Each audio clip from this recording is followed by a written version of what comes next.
Morgan Freeman, his first name, Morgan, has the O-R in it, and it ties to a bunch of things, and I think that I did a quick video on that. It might have a title that where you can't search it, though. But it's recent, last week, or maybe yesterday. But his the thing about Morgan Freeman that ties into 86 is that Morgan matches stock and Morgan matches market.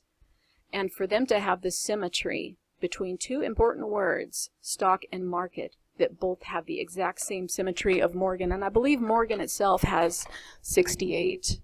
My notes aren't nearby. Here, I'll pause it. Let me grab my notes. Just to hit this out of the park, I'm pretty sure. Hold on a second. All right, yes. So, you know, Morgan Freeman, the gematria of his name, the simple gematria is 68. I'll tell you the other two gematrias in a minute, but let's just talk about 68. And this does hit the ball out of the park. This 816 is very important, guys. Now, before I get to this, I want to tell you there are at least 2 more dates that they're going to do, probably more than 2, but at least 2 more dates that they're going to go bananas on. One of them is going to be 9-6, because that is a digital root of 816. And the 816 is the backward of the square of phi. Do you see how this all connects? I think I'm the only one who has connected phi squared and the first 8 numbers that stay the same. Among the other 8 numbers that stay the same is the 33. Okay, so the Freemason stays the same. So they must think, they worship these numbers. They must think that this means that they are eternal, and it doesn't matter what happens, and you know the 33 Gray Mason is going to stay. But okay, so Morgan equals stock and it equals market. So when they have a symmetry between a statement like that, where, and this goes back to the validity of looking at these rotational fields of the word. If you see the word as a rotational field, you see it as an atom, almost like an atom particle. It has a nucleus and it has electron potential fields in the outer. So here in the outer, so the center of Morgan probably would be the 33rd. But anyway, stock market, if you look at that as a compound word, it has rotating 6s and 8s. And I just did a video on the word Lord. That has a core of 6, which is a 33. And it has a rotating 8s on the outside. It has a rotating 16. Yeah, that's right. Yeah, that's an 816. The word Lord is an 816. No, yes, wait. Okay, so yes. It's actually a 16. No, it's a 16-6, but it has a rotating outer field of 16, because the L and the D add up to 16, and then you divide that in 2, that makes 2 8s. So that's why you have an 86 symmetry on the word Lord, which matches the windows in the White House. I know you're going to think I'm crazy, but I'm actually very purely seeing these numbers, and I think that these are all very important. And we know that the Bride of Christ is a huge concept for so many people. And the White House and the word Lord, I mean, it's not a coincidence, this 86. And it's not a coincidence that 86 means kill. It's not a coincidence that it's 8 feet long and 6 feet deep. And it's not a coincidence that Morgan also has the O-R in his name, just like George Washington here on the White Horse next to the Delaware, with his leopard. No, it's a jaguar. He has a jaguar blanket. I was going to get to that. Okay, remind me to get to the jaguar blanket before I end this video. Okay, but we're on Morgan. So guess what Morgan equals? So 68 equals stock and it equals market. And stock market together has the gematria of 816, which equals Bride of Christ, which equals Allison Parker, which probably equals Cecil the Lion. I just didn't do those numbers. Now this symmetry, they love the symmetry. These guys are about mirrors. These guys, I'm starting to think, you know, I watched the movie Rain Man with my kid. My kid's actually just one kid. The other one was gone somewhere. And it made me think Rain Man is the idiot savant. Well, I just think he's a savant. And I think that humans put the idiot on there. But I think these guys, these Illuminati, have brains that can see through these codes effortlessly. Like you and I, we have to get pieces of paper out, and we have, 2 days later, something will, all of a sudden pop into our head that we were wondering about. But I think these guys, it's like dropping, 400 toothpicks and they can count them instantly, or they can memorize the phone book. I think that's how the brains work, because they are a different species from us. All right, back to 68, Morgan. So for some reason, which is not too hard to figure out, Morgan's granddaughter, and I did all those numbers, and they're pretty weird. You know, she had a death ritual having to do with, okay, I don't want to go into that. Anyway, the address was all important. But anyway, here's the thing that I want to bring to you about why this was the granddaughter. Morgan symbolizes, you've seen him play Barack Obama in a few movies. Barack Obama is the American pharaoh, the Triple Crown. Barack Obama symbolizes the top of the fallen angels. Really, he does. And his life as Akhenaten, the Akhenaten life is a life of distorting the religion. When you look at it now, it looks like he was trying to bring monotheism, which was actually straightening out the religion. And I'm not going to argue that the Amun-Ra priests, they were corrupt, for sure. I'm not going to argue that. Yes, they were corrupt. That corruption needs to be fixed. But Akhenaten brought in, he used the chaos that was happening because of the corrupt priests to bring in a Hebrew religion on top of the Egyptian religion. And the Egyptian religion has more truth in it, because the Hebrew religion comes from Abraham, and Abraham has a covenant with the top fallen angel. The covenant, look at the word covenant. It has a coven and an oath. Ent is an oath. The covenant that the Lord made with Abraham was basically that Abraham would father the 12 tribes, and all these 12 tribes would have allegiance to basically Jehovah. Okay, I know this is a big bite, and if you're Christian, I'm really, really sorry. I grew up Christian. I have a lot of compassion for you, and you're going to be fine. Don't be angry with me. But I've done a lot of reading, and I just think you deserve the truth. And I don't think you're going to be harmed by this. I don't think you will lose your place in heaven if you just hear me out. All right, so Morgan. Okay, so Morgan symbolizes Obama. Obama symbolizes Akhenaten. He actually is Akhenaten. They have genetic technology that they don't share with you. I know it's shocking. They don't tell you everything, but they actually do have genetic capabilities that they don't share with you. Obama used to be a natural person. If you go back and look at him, he looks way different than he did. And it's not the same person. But the thing is so this is what, okay, going back, so I'm really sorry that I'm stammering, but this really is a large topic.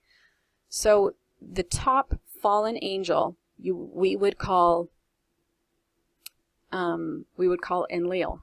If you say his Anunnaki name. Some people would say that Jehovah is Enki, which was Enlil's brother. And some people would say that Enlil was Jehovah. I mean, Enlil was Yahweh, because Yahweh is the God of the Hebrews. Well, it all gets mixed up. The Vatican just puts it all in a blender.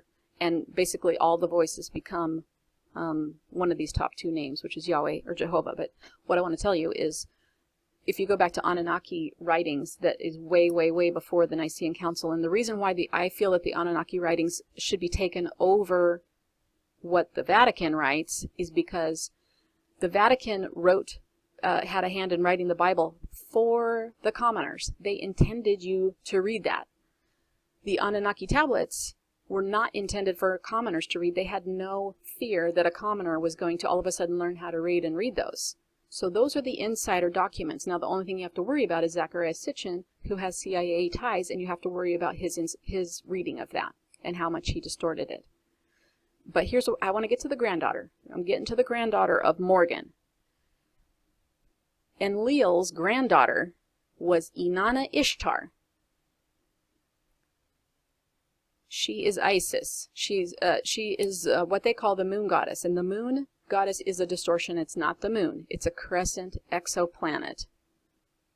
Somebody like this who comes from another star system is not going to take our lowly moon and put it on her head. No, it's a designation of where she came from, which is not a moon. It's an exoplanet. So that's a distortion. So when they say that Diana, Artemis, is a moon goddess, she's not a moon goddess. She's an exoplanet goddess.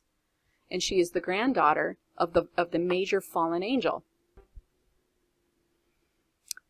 But she's mixed. She has mixed DNA because the Anunnaki had a slave race called the Ajiji, and they were also known to the Hindu as Garuda. They were bird-headed people, and they had a whole city of Nippur, which was they called it the City of Eagles, and that's why we have an eagle today. So I know that I sound like I'm crazy, but if you take a deep breath and maybe drink a beer and give it some time, you're going to realize that I really am actually making connections that our elite are putting in your face right now. So I have found Isis, Inanna, Ishtar, Diana, Artemis. I have found her drawn on the earth in many power centers all over the world, and you cannot deny that. Look at my videos. They are actually there. So we know that these guys, some of these guys, either worship or hate Isis. Some of them worship her. Some of them hate her. So we need to figure out why. And then while they're doing that, while they're fighting over Isis, they're feeding you a story that is basically designed to cripple you emotionally and tie you up in guilt knots, which is not helpful for your intellect. Okay, so Morgan's granddaughter died on 8/16. This was another Bride of Christ sacrifice. I was going to look at her name real quick. Her name has a 9/11 in it. That's my phone. I don't know if it's going to stop ringing. I don't want to lose my train of thought. All right, well, we're on Morgan's granddaughter. Okay, hold on. All right, I'm back. Well, the good news from that interruption is that you get a different visual. I'd like to show you more Inanna Ishtars, and it's hard for me to have the flow of speaking and move the pictures at the same time. But there are a lot of pictures of Inanna Ishtar and the divergent spiral and the Ankh in my intros and my outros, and there's also pictures of her in ancient Babylon, Philadelphia, and Paris. Probably some other places. So I was talking about Morgan Freeman's granddaughter and how she has to do with the Bride of Christ. And I know this isn't the most important, amazing point ever, because actually I think Allison Parker is a more dramatic example of this. But the thing is that Morgan's granddaughter, this happened on 8/16. So that was the tie-in. But what I wanted to also tell you is I was trying to explain the Anunnaki connection because Morgan Freeman plays Barak. Barak is symbolic and actually is Akhenaten, and Akhenaten is a reincarnation of the most top fallen angel, which is Enlil. As far as my understanding, I've studied a lot. I've read 7 of these books over the past 5 years, and I've really been digesting this for quite a few years, and I could be wrong because some of this stuff is distorted, but according to my understanding, this is what's going on.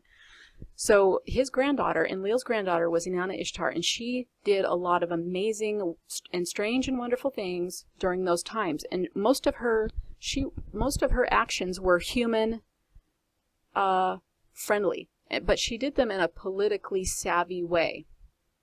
She tried to reduce the conflict between what we call the Enlilites and the Enkyites, and she tried to find neutral human kings.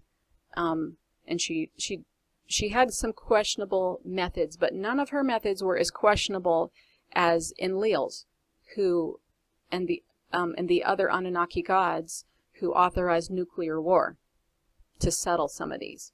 Now, to Enki's credit, he stood against the nuclear war, and his child is Marduk. Marduk is still with us today. He is on the planet. He has the title of Ra. I don't know whether he deserves it or not. It's probably just like him taking on one of the Egyptian deity type of names. I think Ra might be like a Christ name for the Egyptians, and so he's basically saying, look at me, I am God. However, he's not a god, he's just long-lived, very long-lived. He started the Vatican. The Vatican ties in the Zionist Jews. I know that this is mind-blowing for everybody who wants to hold them apart, but they are the same. Also, the Vatican is the same as the Freemasons. I know they made a show of we are separate, you know, if you become a Mason, you'll be excommunicated from the church. That was all a show. All of them are Freemasons. So it's all the same big enchilada. Okay, they're just pretending to play on the different sides of the court. That's just to distract you because you have a short span, and it's hard for you to concentrate and figure all this out because they're playing on a bigger court. You're on a little court. You don't get to see everything. You don't have any time to think about this. So I'm not saying, so part of my reason in sharing this with you is that I know that I have more study time than you do, and I am lucky that I have more study time than you do. And so I am honored to share with you as much as I have gleaned. I think you deserve it. I think you deserve to know. And I don't know if I'm right, but I'm just going to share with you what I have learned.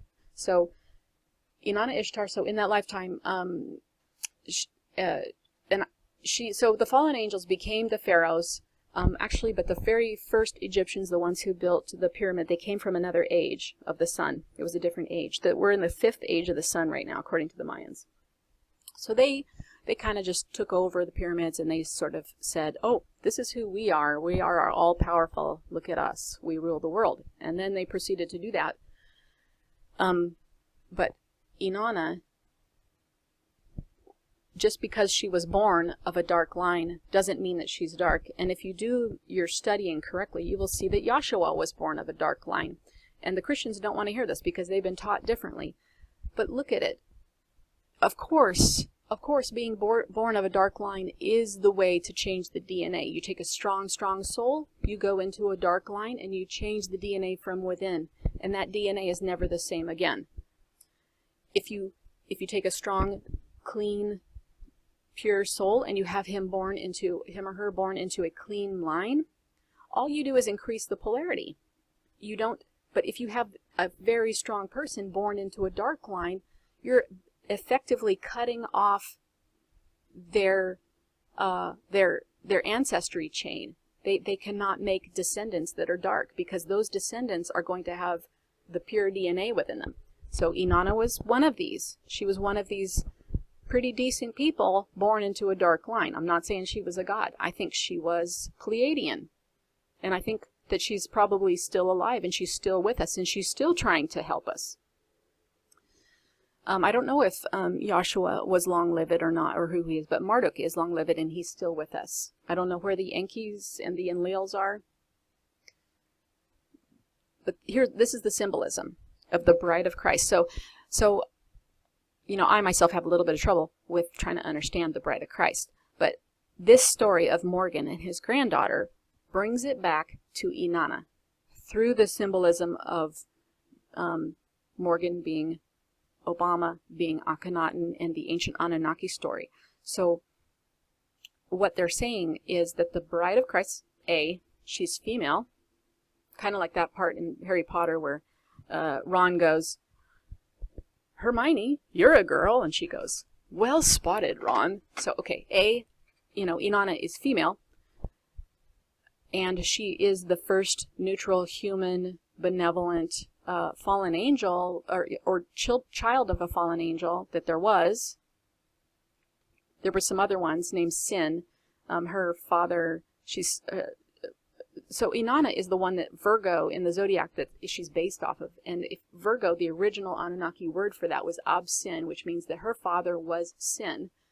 Sin is another distorted word. They've just taken it and wrung the truth out of it. What it really is her father was a king who, he wasn't very politically savvy or as powerful as Inanna, but he was the first king to make a priority of human happiness. He tried to run a fair kingdom.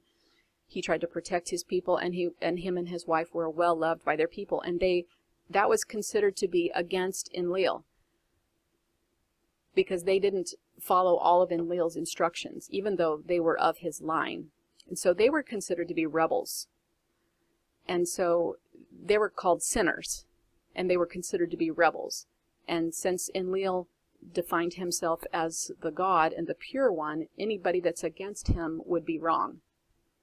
Right? You can kind of see the black and white thinking there. Black and white has something to do with Freemasonry.